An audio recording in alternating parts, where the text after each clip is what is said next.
चुनाव दर चुनाव हार और जनता से नकार दिए जाने वाले एक नेता जिनके नेतृत्व में लगभग 90 चुनाव कांग्रेस पार्टी हारी, उनकी हताशा निराशा दिन पर दिन बढ़ती जा रही है और आरोपों की राजनीति को इन्होंने अपना आभूषण बना लिया है।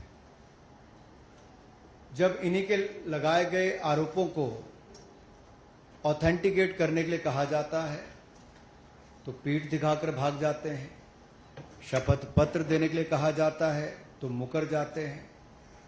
गलत और निराधार आरोप लगाना राहुल गांधी जी की आदत बन गई है। It has become a habit of Shri Rahul Gandhi to make incorrect and baseless allegations और बार बार आरोप लगाने के बाद माफी मांगने का काम और कोर्ट से फटकार खाने का काम राहुल गांधी जी का हो गया है। आप देखिए, राफेल हो, चौकीदार चोर हो, या फिर सावरकर जी या आरएसएस की बात, या फिर पेगासस के मामले, इन सब पे इनको फटकार ही लगी है। कई बार कोर्ट में माफी मांगनी पड़ी। तो कीचड़ उछालो और भाग जाओ हिट एंड रन के मामले राहुल गांधी जी के कई हैं। आज की प्रेस कॉन्फ्रेंस में हाइड्रोजन बम फोड़ने वाले थे, फुलझड़ी से काम चलाना पड़ा, वो भी फुस हो गई। क्या हो गया? इलेक्शन कमीशन ने बड़ा स्पष्ट कहा है कि no deletion of any vote can be done online by any member of public. Online किसी भी वोट को नहीं काटा जा सकता और no deletion can take place without giving an opportunity of being heard to the affected person. तो बगैर किसी की बात सुने उसका वोट नहीं काटते, उस पर निर्णय नहीं करते। 2023 में अनसक्सेसफुल अटेम्प्ट्स की गई, प्रयास किए गए जो विफल रहे, नाम काटने के आलंद असेंबली कॉन्स्टिट्यूएंसी में। और ये इलेक्शन कमीशन ने एफआईआर फाइल करने के लिए ही कहा था इस पर, और मैटर इन्वेस्टिगेट करने के लिए भी इलेक्शन कमीशन ऑफ इंडिया ने ही कहा था। इलेक्शन कमीशन ने मोबाइल नंबर पहले ही उपलब्ध करवा दिए हैं, आईपी एड्रेस अगर दे दिए हैं, अगर मोबाइल नंबर दे दिए, आईपी एड्रेस दे दिए, तो कांग्रेस शासित राज्य की कर्नाटक की सीआईडी ने अब तक क्या किया? और मैं एक ध्यान आपके माध्यम से देश की जनता को बताना चाहता हूं। रिकॉर्ड्स के अनुसार आलंद विधानसभा क्षेत्र ये कांग्रेस के ही कैंडिडेट ने जीती थी 2023 में 10,348 मतों से। तो क्या श्रीमान राहुल गांधी जी, कांग्रेस ने वोट चोरी करके सीट जीती थी? एक बात आज जो राहुल जी ने बातों में मान ली और अपने जवाब में कहा, वो कहते कहते हाइड्रोजन बम एक तरह से फोड़ गए अपने ऊपर ही। वो कहते मैं लोकतंत्र बचाने नहीं आया। राहुल जी कहते हैं लोकतंत्र को बर्बाद करने की तैयारी है क्या? गलत निराधार आरोप बार बार संवैधानिक संस्थाओं पर लगाना, गलत निराधार आरोप बार बार इलेक्शन कमीशन ऑफ इंडिया पर लगाना, कभी ईवीएम पर प्रश्न चिन्ह खड़े करने, कभी वीवीपैट पर करना, कभी चुनावों के नतीजों पर करना, और कभी टूल किट के सहारे भारत के लोकतंत्र पर, संवैधानिक संस्थाओं पर प्रश्न चिन्ह खड़ा करना, क्या यह आदत सी बन गई है? क्या चाहती है कांग्रेस पार्टी? पूर्व प्रधानमंत्री इंदिरा गांधी जी सत्ता का दुरुपयोग करके, अवसरों का दुरुपयोग करके चुनाव जीते हैं तो कोर्ट उनको बाहर का रास्ता दिखाता है। राजीव गांधी जी की हत्या के बाद एक लोकसभा का चुनाव पेंडिंग नहीं होता, 1 महीने तक अगर चुनाव को स्थगित कर दिया जाता तो किस पार्टी को फायदा उस समय के इलेक्शन कमीशन ने दिया? रमा देवी जी, एमएस गिल, टीएन शेषन से लेकर ये बाकी सारे इलेक्शन कमिश्नर जो थे किस पार्टी ने नियुक्त किए और वापस किस दल में गए? कांग्रेस पार्टी में गए। इलेक्शन कमीशन का दुरुपयोग इन्होंने कभी किया होगा, उनको बड़े बड़े पद भी बाद में दिए होंगे, लेकिन अगर निष्पक्षता के साथ भारत का इलेक्शन कमीशन काम कर रहा है तो बार बार राहुल गांधी जी का प्रयास है कि लोकतंत्र पर प्रहार किया जाए, भारत के लोकतंत्र को कमजोर किया जाए, जनता को गुमराह किया जाए, और जिस तरह से बांग्लादेश नेपाल में स्थिति बनती है वैसे झूठ बोल बोल के वहां पे स्थिति पैदा कर दो देश में। मैं एक और उदाहरण आपको देना चाहता हूं। अभी हाल ही में कर्नाटक हाईकोर्ट का फैसला आया, मलूर विधानसभा के चुनाव को खारिज किया है। क्या 2023 में कांग्रेस ने वोटों के गबन के साथ इस सीट को जीता था? इस मामले में कर्नाटक हाईकोर्ट ने भाजपा के उम्मीदवार मंजुनाथ गौड़ा के पक्ष में फैसला सुनाया है। कोर्ट ने कहा मलूर विधानसभा में मतगणना के दौरान गंभीर अनियमितताएं हुई। क्या फेराफेरी के साथ कांग्रेस ने सीट जीती थी? राहुल जी, जवाब देना पड़ेगा आपको और कांग्रेस पार्टी को।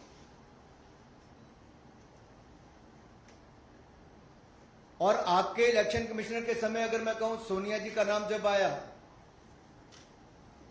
कि नवीन चावला जी की नियुक्ति उन्होंने कर दी, और उस समय के चीफ इलेक्शन कमिश्नर ने आरोप लगाकर कहा था, प्रेसिडेंट को लिख के कहा था कि क्लासिफाइड और सेंसिटिव इंफॉर्मेशन नवीन चावला लीक करते हैं।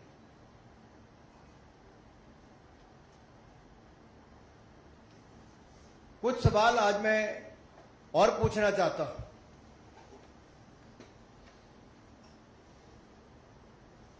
कि जब जब राहुल गांधी जी आरोप लगाया और उसके कोर्ट गए तो बार बार इनको मुंह की खानी पड़ी। आप सारे उदाहरण उठाकर देख लीजिए, कभी माफी मांगनी पड़ी तो कभी कोर्ट की लताड़ खानी पड़ी। तो क्या इसी डर से राहुल गांधी जी शपथ पत्र नहीं दे रहे हैं? आज मीडिया द्वारा बार बार पूछे जाने के बाद भी शपथ पत्र क्यों नहीं दे रहे? ये आए तो धमाका करने थे, लेकिन ड्रामा करके चले गए। धमाका इनके बस की बात नहीं, ड्रामा करने इनके बस की बात है।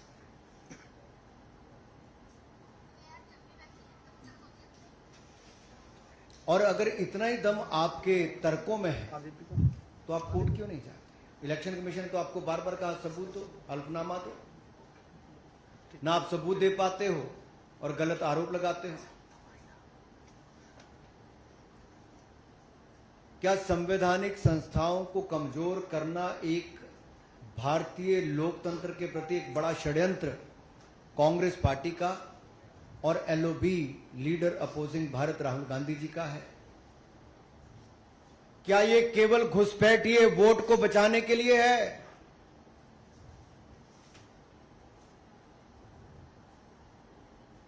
अपने हर तर्क में वो बात करते हैं एससी, एसटी, ओबीसी की, अल्पसंख्यक की, लेकिन उन्हीं के वोट की ताकत को कम करने का प्रयास राहुल गांधी जी और कांग्रेस पार्टी कर रहे हैं। क्या घुसपैठियों के वोट को बचाने के लिए infiltrator first politics is the sole agenda of mister Rahul Gandhi and Congress party? Is Congress trying to protect infiltrators and their voting rights? Rights तो है नहीं, लेकिन अधिकार दिलाना चाहते हैं। राहुल जी के बयानों ने बार बार बताया है कि वो घुसपैठियों के साथ है और देश के एससी, एसटी, ओबीसी, अल्पसंख्यकों के वोट को कम करना चाहते हैं।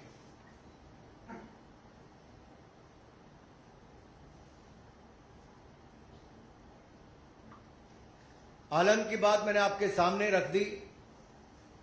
जो आरोप इन्होंने लगाया उस पर पूछना ही पड़ेगा, क्या वो 6000 वोट डिलीट हुए थे कि नहीं हुए थे? और बीआर पाटिल क्या कांग्रेस पार्टी के विधायक हैं जो जीते हैं? तो क्या कांग्रेस ने वोट चोरी करके चुनाव जीता है? राहुल जी अराजकता फैलाना बंद करें, लोकतंत्र के खिलाफ षड्यंत्र बंद करें। Your sole politics has become to create chaos, then play victim card, and you are always trying to delegitimize democracy. आप ना शपथ पत्र देते हैं, ना सबूत देते हैं, आप केवल आरोप लगाने का काम करते हैं। इसका मतलब कांग्रेस का भारत के लोकतंत्र में, संवैधानिक संस्थाओं में, इनमें विश्वास नहीं है। केवल अराजकता फैलाना, अनरेस्ट पैदा करना और भारत को डिस्टेबलाइज करने का एक षड्यंत्र टूल किट गैंग के माध्यम से क्या आप लोग रचने जा रहे हैं, कर रहे हैं प्रयास? लेकिन आप जितने मर्जी प्रयास करिए, भारत के लोकतंत्र को भारतीय जनता पार्टी मजबूत करने के लिए हर कदम उठाएगी और घुसपैठियों को, जिनको आप वोट दिलाना चाहते हो, उन घुसपैठियों को बेनकाब करने का काम भी हम करेंगे। और ये आपकी घुसपैठिए बचाओ राजनीति को भी बेनकाब हमने किया है और आगे भी करते रहेंगे। धन्यवाद। धन्यवाद अनुराग जी। अब एक एक करके आप सवाल पूछ सकते हैं। नीरज जी, आप पूछिए। अनुराग जी, मेरा सवाल है, क्या आपको लगता है कि बिहार चुनाव की नजदीक और बिहार चुनाव में SIR का प्रयोग किया गया, तो वहाँ वोटों के ध्रुवीकरण के लिए राहुल गांधी इस तरह की प्रेस कॉन्फ्रेंस कर रहे हैं? देखिए, ध्रुवीकरण कांग्रेस का प्रयास लगातार शुरू से रहा है और ये तुष्टीकरण की राजनीति आज कांग्रेस को इस स्थान पे ले आई कि 2014, 2019, 2024 में भी हारे। मुश्किल से नेता प्रतिपक्ष इनके बन पाते हैं, लेकिन जब पद मिला तब LOP ने उसको LOB, लीडर अपोजिंग भारत का पद बना दिया। क्या कांग्रेस और विपक्षी दलों के पास तुष्टीकरण के अलावा कोई और राजनीति नहीं रही? क्या घुसपैठियों को बचाने के अलावा इनके पास कोई मुद्दा बिहार में नहीं रहा? क्या बिहार के विकास को देखकर कांग्रेस की आंखें इतनी बंद हो गई कि आज वो केवल घुसपैठियों के सहारे बिहार के चुनाव में जाना चाहते हैं? क्या कोई और सहारा इनके पास बचा नहीं है? और आज देख लीजिए, जैसे पहले राहुल जी ने माफिया मांगी है, बिहार के चुनाव के बाद भी माफी मांगने वाले हैं। जी ऐश्वर्या जी।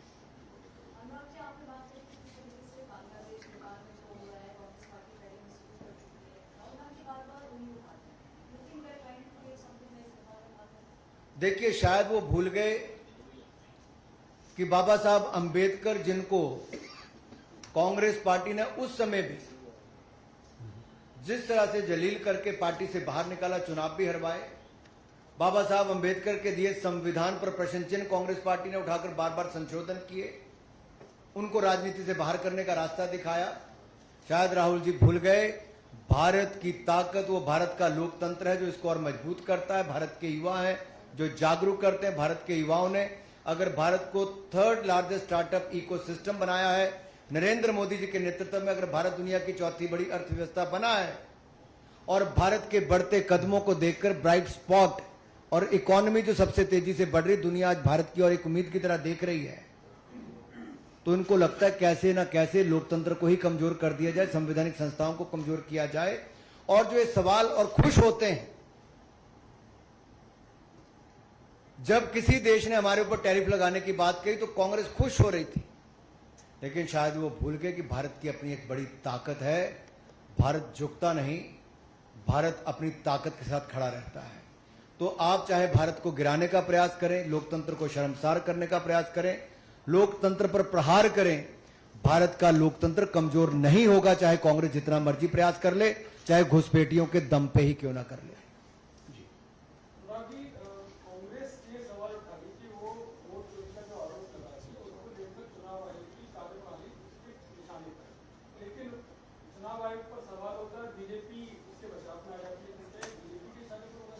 बिल्कुल भी नहीं। हमने बड़ा स्पष्ट करके कहा कि अगर जनता द्वारा बार बार नकारे जाने पर 90 बार जिनके नेतृत्व में कांग्रेस पार्टी चुनाव हार गई, वो आज भी ये मानने के लिए तैयार नहीं कि जनता ने उनको चुनाव हरवाया है, और उल्टा वो लोकतंत्र और संवैधानिक संस्थाओं पर प्रश्न चिन्ह खड़ा करते हैं, तो इसमें बहुत बड़ी दिक्कत है। उनसे मैं यही कहूंगा राहुल जी के लिए उम्र भर राहुल जी भूल करते रहे, उम्र भर राहुल जी भूल करते रहे। दोष खुद में था, आयोग पर आरोप पर करते रहे, लगाते रहे। जी आप अनुराग जी, एक सेकंड। अनुराग जी, एक तरफ तो राहुल गांधी मतदाता सूचियों की और सारी की सारी जितनी भी चीजें हैं उसकी विसंगतियां उजागर कर रहे हैं, दूसरी तरफ एसआईआर का विरोध कर रहे हैं। आपको नहीं लगता अगर इतनी विसंगतियां हैं तो एसआईआर की जरूरी है? ये तो आपने स्वयं उत्तर ही दे दिया इसमें। तो क्या राहुल जी जब 2 बार चुनाव जीते, 2 जगह से जीते ना, पिछली बार, उससे पिछली बार 1 सीट से हार गए थे, 1 से जीते थे, इस बार 2 सीट से जीत गए। तो जब जीतते हैं तब उनको कुछ नजर नहीं आता है, तब वो ईवीएम भूल जाते हैं, वीवीपैट भूल जाते हैं, वोट चोरी के आरोप भूल जाते हैं, तब जीत उनकी है। अगर हार जाए तो इलेक्शन कमीशन दोषी है। हाँ, और एसआईआर से किसका भला होगा? जो जेन्युइन वोटर है, चाहे वो किसी भी जात, किसी भी धर्म, किसी भी क्षेत्र से आता होगा, जिसका वोट का अधिकार है, उसको वोट मिलता है। तो यहां गरीब और अमीर, किसी भी जाति, किसी भी धर्म के व्यक्ति का एक समान अधिकार है। लेकिन अगर आप देश से बाहर से जो घुसपैठ करके आए हैं, अगर राहुल गांधी जी विपक्ष के साथ मिलकर उनका वोट बनाते हैं, तो भारतीय वोटर के वोट का नुकसान करने का प्रयास करते हैं। तो देश को यह देखना है, राहुल गांधी जी घुसपैठियों के साथ क्यों खड़े हैं। राहुल गांधी जी देश को जवाब दें, घुसपैठियों के साथ इनका क्या नाता है। राहुल गांधी जी देश को जवाब दें कि भारतीय लोकतंत्र के ऊपर बार बार प्रहार क्यों करते हैं। राहुल गांधी देश को जवाब दें कि इलेक्शन कमीशन को बार बार बदनाम करने का काम क्यों करते हैं। जी राहुल गांधी ने कई मंच पे और कई वीडियोस में ये कहा है कि अगर मैं वोट चोरी का आरोप भारतीय जनता पार्टी के ऊपर लगाता हूं, प्रधानमंत्री के ऊपर लगा रहा हूं और खुद चुनाव आयोग के ऊपर लगाता हूं, जो कि उनकी वेबसाइट से लिया गया डाटा है, तो ये मेरे ऊपर कार्रवाई क्यों नहीं करते, मेरे ऊपर एफआईआर क्यों नहीं करते, क्यों ये प्रेस कॉन्फ्रेंस करते हैं, मेरे पर एक्शन ले। देखिए, राहुल जी ने आज स्वयं माना है कि वो भारतीय लोकतंत्र को बचाने नहीं आए।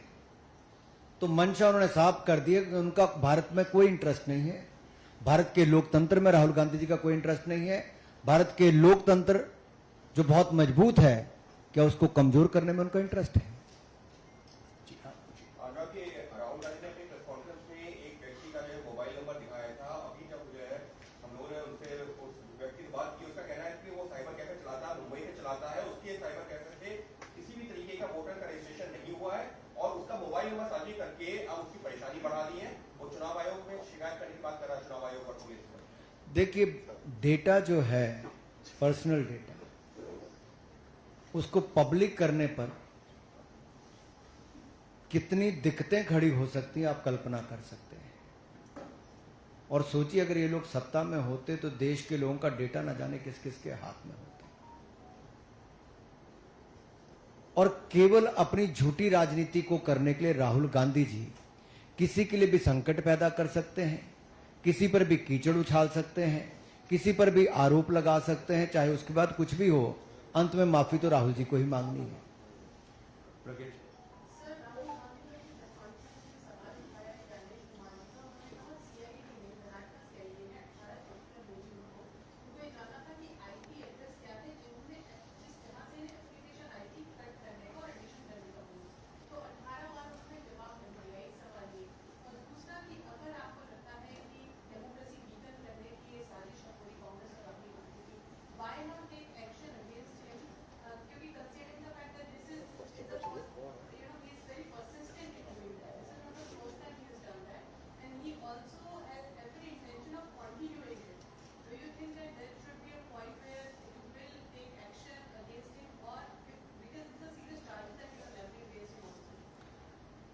देखिए, कुछ लोगों को झूठ बोलने की आदत पड़ जाती है, कुछ लोग ढीठ हो जाते हैं, कुछ लोग माफ़ी मांगने पे भी एक बार होता है, माफ़ी मांगी फिर मांग लेंगे, इनकी आदत बन गई है। और देश ने इनका असली चेहरा देख लिया है कि ये केवल ड्रामा करने आते हैं, धमाका करने नहीं। ये केवल आरोप लगाने आते हैं, शपथ पत्र देने नहीं। ये लोकतंत्र को बचाने नहीं आते, बर्बाद करने आते हैं। ये केवल अपना टाइम पास करने आते, बाकी टाइम तो कई और भी जगह बजा के बिता लेते हैं। एक आखिरी प्रश्न लेते हैं कमलेश जी। अनुराग जी, पहले राहुल गांधी ने आरोप लगाया था वोट एडिशन का, अब वोट एडिशन का आरोप लगा रहे हैं। तो खाली होता है कि इस तरह की इंक्वायरी सेटअप हो जाती है, तो पानी का पानी हो जाता है, लोगों को मतलब भ्रम नहीं होता। मैं आपसे पूछता हूं, अगर 2023 में अटेम्प्ट हुआ वोटर डिलीशन का और उस पे इलेक्शन कमीशन ने ही मोबाइल नंबर और आईपी एड्रेस, जो प्रज्ञा जी का भी सवाल था कि मोबाइल नंबर और आईपी एड्रेस अगर इलेक्शन कमीशन ने पहले उपलब्ध करवा दिए तो कर्नाटक की सीआईडी को क्या उसकी जांच करनी चाहिए? अगर ऐसा है तो किसकी जिम्मेदारी है? और नहीं हुई तो क्यों नहीं हो पाई? अगर ये सारे बात तो इलेक्शन कमीशन इसका जवाब देगा। मैं तो केवल आपके लिए इसलिए कह रहा हूं कि आखिरकार इलेक्शन कमीशन ने अपना काम कर दिया, और अगर इलेक्शन कमीशन ने कहा कि ऑनलाइन किसी का वोट नहीं कट सकता और बगैर किसी को पर्याप्त समय दिए और उसकी बात सुने बिना उसका वोट नहीं कट सकता, तो फिर राहुल जी जो आरोप लगा रहे हैं वो निराधार है। इसीलिए वो शपथ पत्र एफिडेविट देने से घबरा रहे हैं। इसीलिए राहुल गांधी जी बार बार आते हैं, कई बार धमाका करने की बात करते हैं, ब्लैक एंड व्हाइट करने की बात करते हैं, लेकिन सब ब्लैक ही करके चले जाते हैं।